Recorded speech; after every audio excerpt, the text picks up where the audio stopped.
Hello दोस्तों, नमस्कार। कैसे हैं आप सभी लोग? संभवतः अच्छे होंगे। 29 जून 2025 को यूजीसी नेट सोशियोलॉजी का जो पेपर संपन्न हुआ था, उसकी यूजीसी नेट ने प्रोविजनल आंसर की जारी कर दी है। आप लोग चैलेंज करने की तारीख आप लोगों को जानकारी होगी ही कि 8 जुलाई रखी गई है। अगर किसी क्वेश्चन में आपको आपत्ति है तो आप 8 जुलाई तक उसमें चैलेंज कर सकते हैं।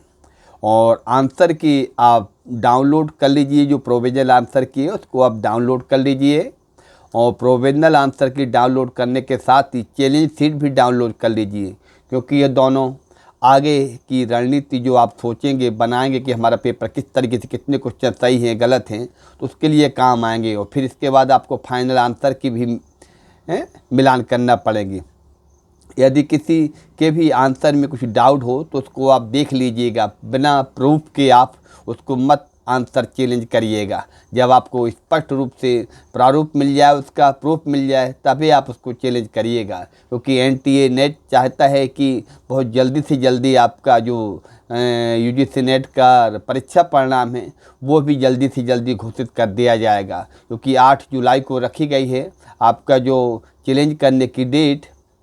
इसके बाद निश्चित तौर पे आपकी जो फाइनल आंसर की है एक आध हफ्ते में जैसे ही वो जारी करेंगे, उसके साथ ही आपका जो रिजल्ट होगा वो तत्काल आपका आ जाएगा। इसके लिए आपको जैसे ही आप अपना जो प्रोविजनल आंसर की है इसको आप डाउनलोड करते हैं, मिलान करते हैं, तो मिलान करने के बाद इसमें क्या होती है, आपकी जो क्वेश्चन होते हैं, क्वेश्चन की जो आईडी होती है, मिलाने का तरीका होते हैं, वो एक नंबर टाइप का देते हैं। उस नंबर को देख के ही आपको मिलाना पड़ेगा कौन सा क्वेश्चन की आईडी है। आपके क्वेश्चन पेपर में रहेगा आईडी, और उसमें भी रहेगा प्रोविजनल आंसर की में। उसमें जब आप मिलान करेंगे कि वो कौन सा बता रहा है, उसी तरह आप मिलान करेंगे। मिलान करने के बाद देखेंगे आपके कितने जा रहे हैं क्वेश्चन। अगर आपके बहुत अच्छी स्थिति में है, सेफ कंडीशन में ठीक है, और सेफ कंडीशन में नहीं है, तो आगे की रणनीति पे आप विचार करेंगे।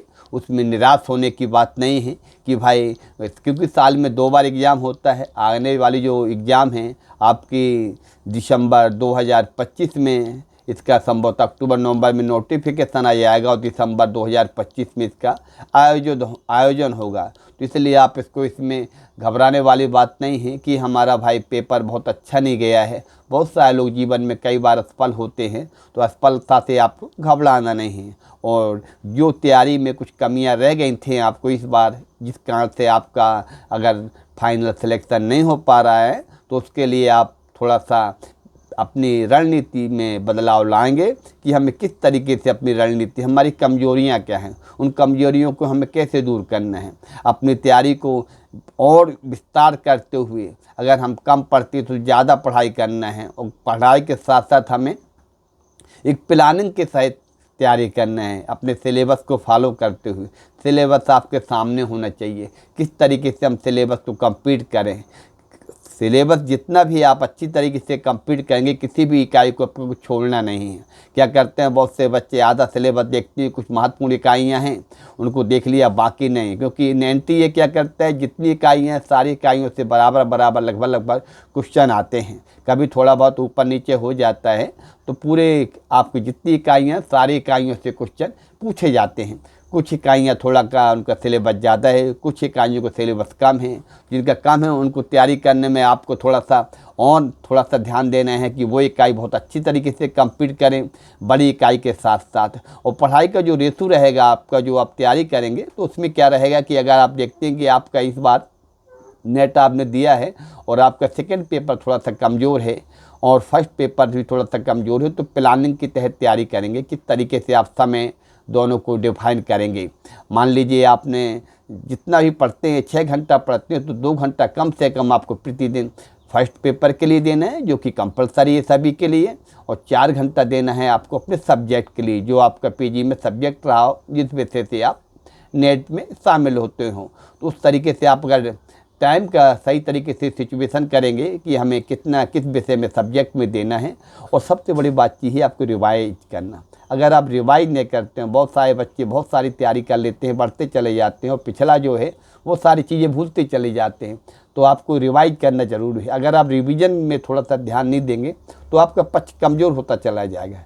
जितना भी आप पढ़ते हैं आप टाइम टेबल बना लीजिए कि आज हमने जो सुबह पढ़ा है उसको शाम को सोते वक्त एक बार हमें रट्टा मारना है उसको। जो हमने हफ्ता भर पढ़ा है उसको हमने एक हफ्ता में पूरा 2 दिन करीब संडे को शनिवार को पूरा रिवाइज करना है। जो हमने महीना भर पढ़ा है उसको माह के लास्ट में हम उसको रिवाइज करना है। इस तरीके से अगर हम रणनीति बनाएंगे रिवाइज करने की, रिवाइज बहुत महत्वपूर्ण पोर्शन है। इसको रिवाइज करेंगे तो हमारा कायदे से पूरा सिलेबस ढंग से कंप्लीट हो जाएगा। हमारी तैयारी है, सिलेक्शन आपका रिवीजन करवाती, हम पढ़ते चले जाते हैं, रिवीजन ही करते हो, तो एन मौके पे क्या होता है काफ़ी चीज़ें हमारी स्मृति धूमिल हो जाती हैं। जितना आप रिवाइज करेंगे तो समय आपका उतना ही कम होता चला जाएगा। जो चीज़ आप 6 घंटे पढ़ते थे डेली रिवाइज करते तो वो चीज़ लास्ट तक आपके 1 घंटे में ख़त्म हो जाएगी। इस तरीके से आप प्लानिंग करेंगे। अपनी आंसर जो प्रोविजनल आंसर की आई है उसको मिलाइएगा।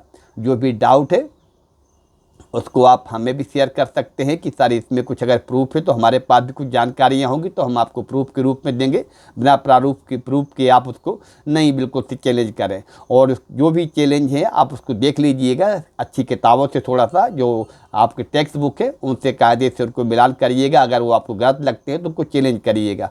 8 जुलाई है, ध्यान रखिएगा समय का कि 8 जुलाई के बाद आपका चैलेंज नहीं कर सकते हैं। इसको डाउनलोड जरूर करिएगा। बहुत से लोग डाउनलोड नहीं कर पाते तो आगे उनको परेशानी जाती है। जो प्रोविजनल आंसर की आई है उसको आप डाउनलोड कर लीजिए और चैलेंज सीट को भी डाउनलोड कर लीजिए। ये अति महत्वपूर्ण काम है। आगे अन्य वीडियो में आपकी रणनीति के लिए हम और अच्छे थोड़ी सी जानकारी आपके साथ शेयर करेंगे। आपको जानकारी आपके लिए रुचिकर होगी। धन्यवाद दोस्तों।